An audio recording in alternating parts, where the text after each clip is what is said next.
Well, here I am, finally, in Avon, Colorado. What a long, long day of travel. 13 hours today. Can you believe that?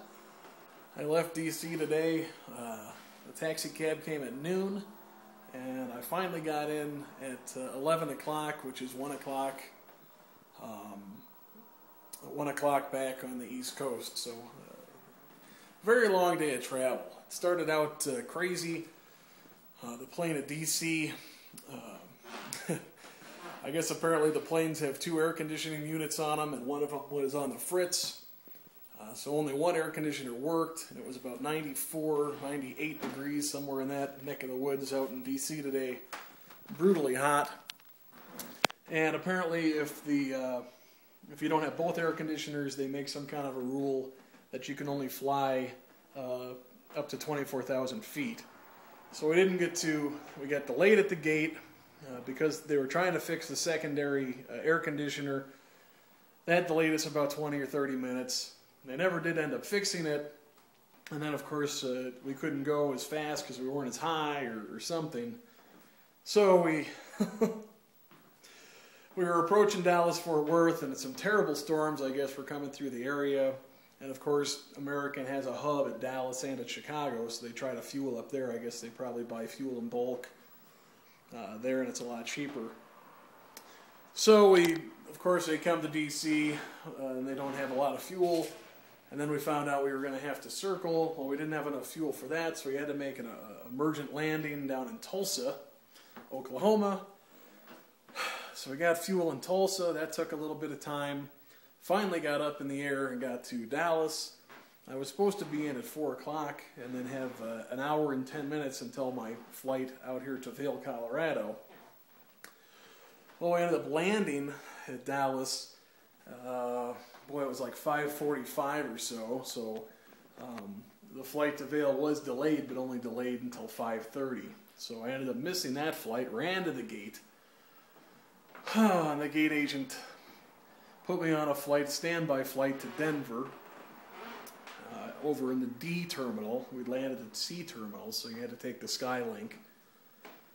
So I run over to the Skylink, I run over to gate D21 or whatever it was, and get there. All of a sudden my cell phone rings with a weird number that I didn't recognize. So I answer it, and it turns out it was the gate attendant. And the flight that had left to go out to Vail apparently had some mechanical problems and was having to turn around and come back to Dallas-Fort Worth. And what are the odds of that? Come to find out, a weather radar on the plane had broken, and it wasn't working. And of course, with all the storms and everything like that, you really needed the weather radar today. So she said to hurry up and come back to the C gate, and they'd be waiting.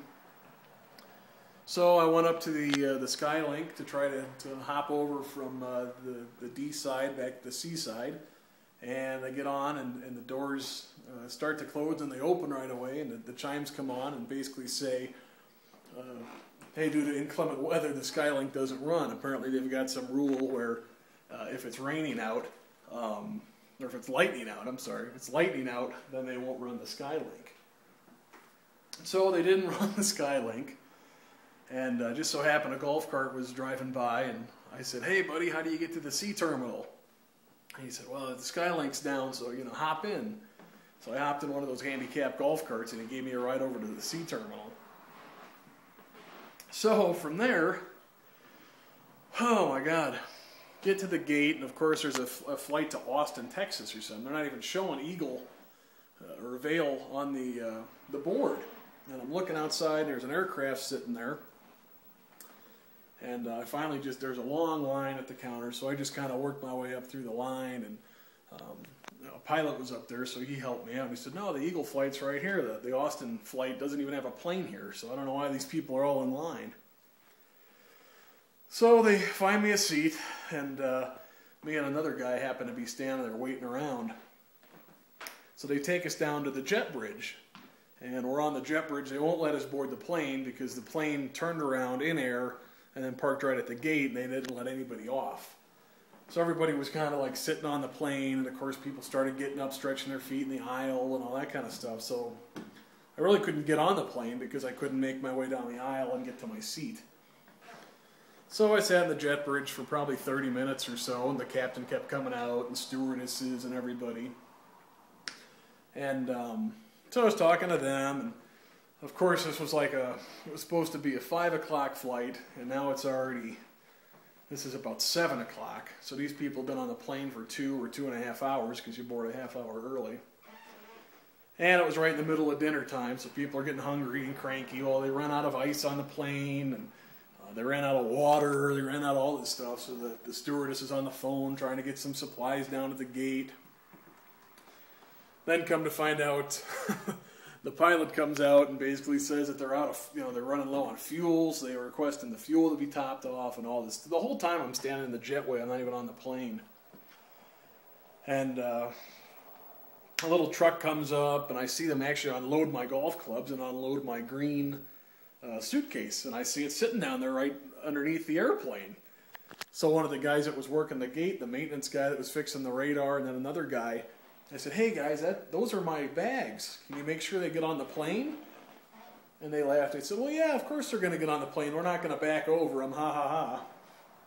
So I said, "Oh, cool guys, I really appreciate it. It's been a long day already." So we get up, and the thing about it is Eagle Airport out in Vail, it's really tiny, and apparently all the rental car companies close at 6 o'clock. And my flight was supposed to get in at 6:30, so I guess as a courtesy, they stay until the last flight. So I'm thinking, well, here it is 6 o'clock, we're not going to get in until probably 9 o'clock, that's 3 hours late, are they going to stay? And everybody's worried about it, the whole, the plane, not too many people had cars or whatever. So we get all that done, get loaded up finally on my seat, and sit next to a lady who's real chatty, and a nice lady, but I was so exhausted. So we get up on the plane, take off finally, land over here in Vail at, it was about 10 o'clock, or no, it was about 9 o'clock I guess that we landed. And we're like the only plane, they don't even have a jet bridge, you have to go out and actually walk up the stairs on the aircraft, which was kind of cool. So I get back there and I'm waiting for the luggage to come out, waiting for the luggage to come out, waiting for the luggage to come out. Sure enough, my bags didn't make it on the plane. So I got the rental car, luckily that worked out okay, but I did not have any luggage. And go there, file the claim that it's missing, all this and that. The lady working the counter goes, "Oh, you're Andy Rozak." I said, "Yeah." She goes, "Oh, they sent a note. They sent a note ahead of time saying that your bags are still in Dallas. They forgot to put them on the plane."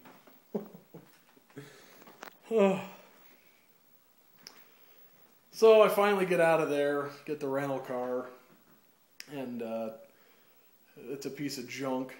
The guy says, "Well, it's a piece of junk, but it's got satellite radio." Well, it does have satellite radio, but they haven't paid for it, so the satellite doesn't work. I mean, yeah, technically it does have satellite radio, but it's not working.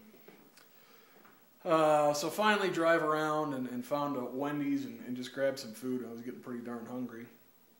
And, oh, by the way, my bags, they'll be here tomorrow. They're going to put them on the Dallas-Fort Worth to the Vail flight. So I have to go to the airport and pick them up at 6:30. They were going to deliver them, but with all the drama and everything, it's just better off. I'll just take the drive over there to the airport and pick it up. So so now it's after 11. I got here at about 11 o'clock, and I don't know what time. It's probably 11:30 or something now, and I'm exhausted. Long day of travel. I hope I get credit for all those miles and segments that I flew. That'll bump me up to executive platinum pretty quick.